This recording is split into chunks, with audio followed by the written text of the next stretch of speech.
MKBHD is a titan in the tech category of YouTube, and in an era where tech is getting better and more complicated every day, he has been a bridge that informs the people about the advances, or lack thereof, in today's technology. With his honest and unbiased reviews, it's not surprising that he's reached nearly 20 million subscribers, but only he and one other person sit atop of the tech reviewing throne. From testing the world's fastest cars, to building the biggest iPhone in the world, their early access to the world's newest technology has been a byproduct of their success on YouTube. But how did the both of them go from your everyday young adult to living the life that people can only dream of? On January 1st, 2009, Marques would upload his first tech review video about the remote that came with his new laptop. And with the inspiration he got from the tech review YouTubers at the time, he would upload videos on whatever he could get his hands on. This cycle continued for the next 4 years, slowly adding small upgrades to his production, causing him to get invited to his first event in 2013.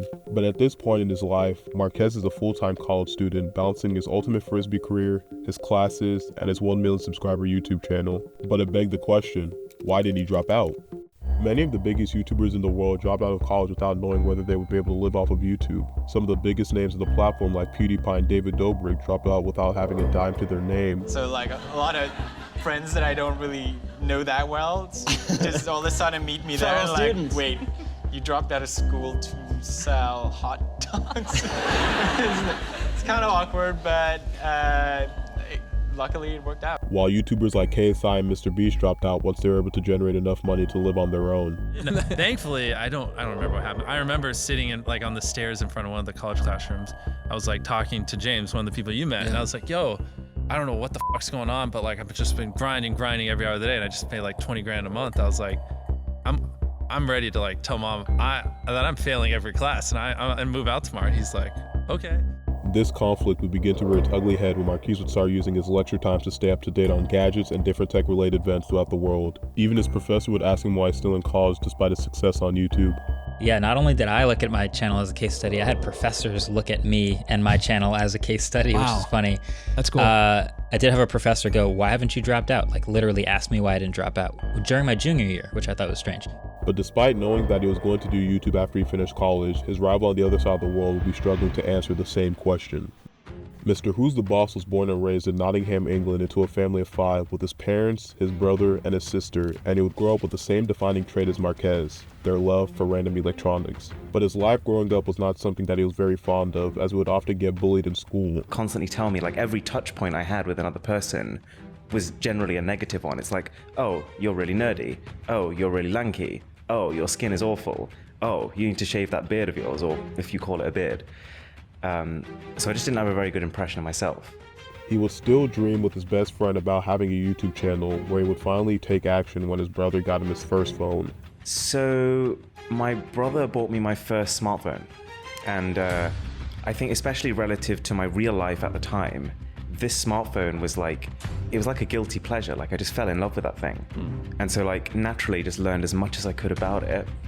And then one day I just thought, got enough info to share with people. But it was in 2015 when he would upload a video that would change his life forever. On August 1st, 2015, Mrwhosetheboss would upload a 2-minute video called Turn Your Smartphone into a 3D Hologram. And in a 24-hour span after he released the video, it would amount to more views than every video on his channel combined. The video was so popular that he was getting emails from news stations like CNN, BBC News, and Good Morning America trying to schedule an interview with him. And with comments like, oh my god, it's ridiculously amazing, can't believe it worked, and I promise one day you'll have more subscribers than Apple, remember my words, he would finally look at his channel as a way to change and help people's lives instead of just being a hobby that he liked doing. But it would take until after MKBHD and Mrwhosetheboss graduated for their channels to skyrocket in popularity. Following college, Marques would put all of his new time into YouTube and would start getting early access to the newest Samsung and Apple products, driving BMWs and Teslas, even getting to pick the brain of the late Kobe Bryant about his new shoe. Yeah. Entering the league, like what kind of tech did you carry? Did you like listen to music before a game, have that kind of stuff going? Yeah, I mean, it was back in the day. Let's see, when I first came in the league, I had a phone that was probably about the size of my head. Yeah. You know what I mean? And then we kind of graduated to having sidekicks and things like that. And I remember having Walkman players and CD players. My kids don't have no idea what a CD player is, let alone a Walkman. It was like, wait, you had to rewind what? But a question began to start popping up on the internet. Does MKBHD have too much power? With the fast rise in his reputation and popularity, a lot of his fans would watch his videos before they went and proceed to buy a phone. I almost bought this phone. Thank goodness I watched the video first. I would usually try not to buy the latest phone, but with this review I'll probably keep it on my holiday wish list. One of the phones he reviewed was the LG G5, but this would be one of the worst phones he's ever reviewed, and he didn't sugarcoat it. When LG released its financial figures for Q3, they had reported a $381 million loss in the mobile business from the weak sales of the G5, but Marques's good word didn't always spell good for the company. In 2016, Marques would get to review and keep the Tesla Model SP100D, and other than a couple of gripes, super outdated in terms of the way it looks, and I'm looking forward to that update, not only in terms of functionality, but design, and hopefully it doesn't crash anymore either. The overall review would be positive about the Tesla, yet the company would nearly fall into bankruptcy in 2013 and 2018. However, this would end up being a blessing in disguise because when Tesla would release its new cars, Marques would be one of the first out of millions to test or own the car. Watched all around the world, but little did a lot of people know, earlier that day, Tesla invited a small group of press and actually let me drive the car, and we had a chat with Elon and Franz and a bunch of people who work for Tesla to learn a lot more about the project. And once Marques earned Tesla's trust, it was a lot easier for him to earn the trust of Lamborghini, Mercedes, and one of the fastest cars in the world, the Rimac Nevera. But Marques wasn't the only person that dealt with the burdens of their success. After 2022, Mrwhosetheboss would suffer from two controversies that would arise when he would criticize the mobile Pokemon Unite for its monetization strategies, calling it malicious and manipulative, but would receive backlash after making baseless correlations between skill and spending. Yet his more serious controversy came when he wasn't invited to Google's Pixel 9 launch event because of how critical he was of the Google Pixel 8 in his phone review. And it's not just the cloud editing that feels slow. The entire editing suite on this phone, it chugs. But compared to the review on Pokemon Unite, this seemed a lot more accurate. I felt the Pixel camera review was fair though. There was a bit of criticism last year and I thought it was warranted. I just watched it again and his complaints were numerous but 100% valid. I guess this sub doesn't like him pointing out how his phone got hot, or how he experienced stutters, or how the modem was questionable. Ironic. But with his overall reliable and fair reviews over the years, he wouldn't be greatly affected by these controversies, actually hitting 10 million subscribers that year. And while his situations were somewhat harmless, MKBHD's controversies would get him to a lot more trouble. In early October of this year, Marques would launch a wallpaper app called Panels, where you select different wallpapers, and throughout the day the app cycles through the wallpapers you selected, but there are many red flags in the app. The most concerning being the lack of privacy and the price. In the Google and Apple Play Store, they would show a list of information that the app could get a hold of, from location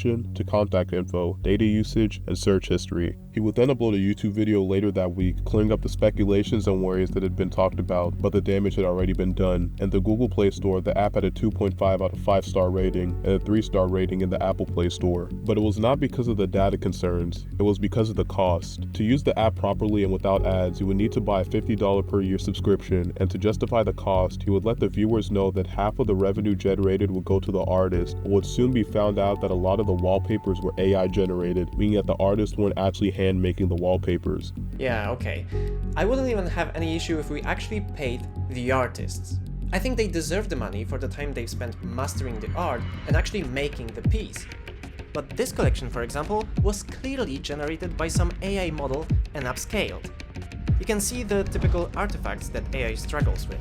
Is this really necessary at this point? Marques said this caters to people who kept asking about the wallpapers throughout the MKBHD videos. I'm one of those people. Then I saw the price. I was disappointed. Just not worth it. However, this situation would look like child's play compared to the trouble he would find himself in exactly 1 month after his reply to the Panels controversy. He would upload a video about how he was going to change up his video recording gear, and in the video he puts a 30-second to 1-minute clip of himself driving a Lamborghini. But the issue wasn't the Lamborghini. In the video he blurs out the speedometer, which is common in car performance videos, but forgets to blow out the speedometer on the passenger side glove box where he's seen going 96 miles per hour in a kid's safety zone. He tries to defuse the situation by admitting what he did was wrong and deleted the clip in the video, but it was too late. Massive YouTubers were making videos about how they were very disappointed in Marques, and Twitter was eating him up alive. I honestly don't know what was going through his head. To go that fast where it was on its own is stupid enough, but to then upload the footage to YouTube where you have millions of subscribers, like, come on. He's turned into such an out-of-touch rich person. I'm sorry that someone feels that comfortable driving nearly 100 miles an hour in a Lamborghini even when they're being filmed. I mean, this isn't exactly sending a submersible down to the Titanic, but you know it's a chapter in the same book about ridiculous things rich people do. But while there was many people that were seeing this as the end to MKBHD, many people saw this as a wake-up call, hoping that he learns from this mistake. You live and you learn. The internet loves acting like they're model citizens. True, we're all young and did questionable things. I would have done the same thing if I had a fast car in an open road. People confuse irresponsibility and morality. Let's move on. He's a great kid. As one of the biggest tech YouTubers out right now, YouTubers are glad that he's being held responsible for his actions, with hope that he himself and others use this as a lesson.